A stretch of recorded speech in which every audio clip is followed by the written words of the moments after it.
one of the things that jumped out at me was she didn't want to have to walk behind Kate Middleton, the future queen.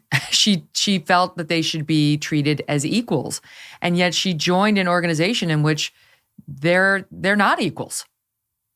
Well, I think the big shock came to her in a way when she moved into Kensington Palace, and Harry has got a 2/3 small cottage in that complex, and literally on the other side of the corridor, Kate and William have a 22-room apartment with 2 kitchens. And so that came as a bit of a shock to Meghan. But I think that was a shock she could overcome because she didn't intend to stay. And that was the other part of the problem, so to speak. But of course, the 2 women didn't get on. And I'm not surprised. And I don't blame Meghan entirely for that, because Meghan was a self-made woman. She'd come from a tough background. Every penny she had, she earned. And she had got to the top using her wiles and her clever way of working people and things.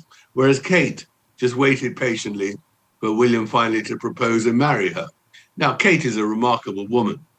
She is going to be, and is now, a terrific ambassador for the monarchy and for Britain, in a way that Meghan could never be a representative of anybody, because there's only one person she can represent. But they weren't going to get on, especially at the time that Meghan arrived, when Kate already had 2 children, was pregnant with the 3rd. She had suffers very bad morning sickness. So she didn't have the time which Meghan felt that she was entitled to be look after Meghan. And Meghan thought that she was entitled to be treated like royalty, plus. And that wasn't going to work. Right. She wanted Kate to cater to her, take care of her. Harry complained to William's staff that it wasn't happening. She didn't like walking behind Kate, and the fact that Harry had to walk behind William, the future king. And then we saw in the Oprah interview, she claimed that the truth of the relationship with Kate Middleton is that Kate abused her, that Meghan never made Kate cry, and that what was so infuriating about watching the press coverage for Meghan was that she was in fact the victim, and the media was reporting that she was the aggressor, and that Kate was so out of line with Meghan. She brought Meghan flowers to apologize to her, and that shows that Kate was in the wrong, and she had to sit back and be powerless, feel powerless with the media reports that she was the one antagonizing Kate. She went, as she did in every chapter of your book. I mean, like, she continues to go to everybody at the palace saying, get that lie out of the press, get that lie, get that, they've said something else negative about me. Hello, it's called being a public figure. But she was very frustrated that the palace wouldn't go out there and start bashing Kate in the press by saying, oh, no, Kate's the bully. So what really happened? Who wronged whom in that relationship? Well, I think we're going to start with the Oprah interview. I mean, I think that we've all counted here in Britain about 17 what we might call inaccuracies or lies that Meghan told Oprah, and Oprah didn't challenge Meghan on any of them. And I think on the Kate front, I have absolutely no doubt at all that it was Kate who cried, because Meghan, as I show in the book, is a bully. And Kate's unhappiness really stemmed from the fact that Meghan's staff, which she shared with Kate, were constantly complaining that Meghan was treating them appallingly and bullying them, cutting them dead, isolating them, humiliating them. It was terrible.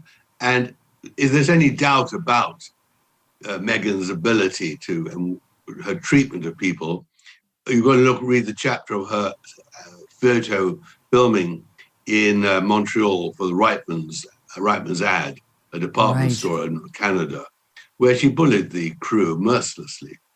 And so I think there's no doubt in my mind, and I don't think anyone else does, that it was Meghan who was cutting up Kate, who's a very polite, humble person. She wouldn't treat anyone badly.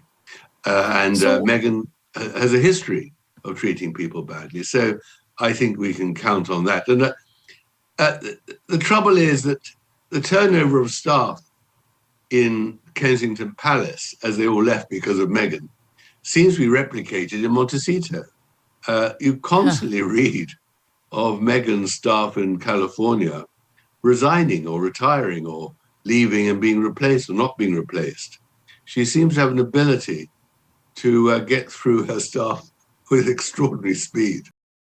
One of our sponsors today is Donors Trust, the principled, tax-friendly way to simplify your charitable giving. Cancel culture does not just affect comedians and commentators anymore. It also affects everyday hardworking Americans. How so? It derails their charitable giving. Take Jeannie's story, for example. Jeannie did her charitable giving through one of the big national donor-advised fund providers. That is, until, without a clear reason, it refused to send her charitable dollars to a conservative nonprofit. She shares her story this way. I'm a conservative. I believe America is great despite her imperfections, and that capitalism brings great good to society rather than government. Earlier this year, I requested another gift from my donor-advised fund, and it was rejected.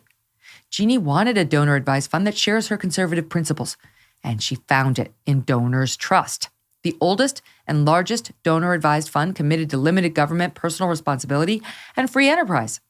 Do you want a principled partner helping you support causes close to your heart? If so, consider opening a donor-advised fund with Donors Trust.